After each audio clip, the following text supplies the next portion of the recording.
আলহামদুলিল্লাহ রব্বিল আলামিন, আল্লাহ দিয়েছেন আমাকে, সেখানে আমি দেখেছি আমি কাউকে ইসলামের জন্য ইনভাইট করিনি, আমি কোরআনের দাওয়াত দেইনি, কিংবা বলিনি তুমি মুসলিম হও। বরং আলহামদুলিল্লাহ রব্বিল আলামিন, কত নাম্বার অফ কোয়ান্টিটি আমি ডিক্লেয়ার করবো না, যেহেতু লাইভ সেশন, অনেকেই এসে বলেছে ম্যাডাম আপনার ধর্মে আমি আসতে চাই, খ্রিস্টান তারা। কারণ প্রশ্ন করেছি কেন আসতে চাও, যেহেতু এটা সোশ্যাল মিডিয়া ধর্মীয় ব্যাপারগুলো একটু সেন্সিটিভ, আমি প্রচার করি না।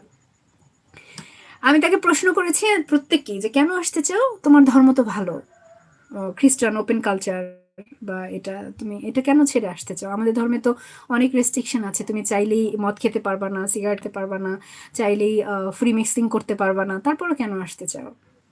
তারা আমাকে রিপ্লাই করেছে আপনাদেরকে দেখে, আমার হাজবেন্ড আমাকে, আপনাদের স্পেশালি মেয়েরা, ইতিমধ্যে 2জন মেয়ে কিন্তু মাসাল্লাহ, মানে বলবো না, ওর বলা হয়ে যাচ্ছে।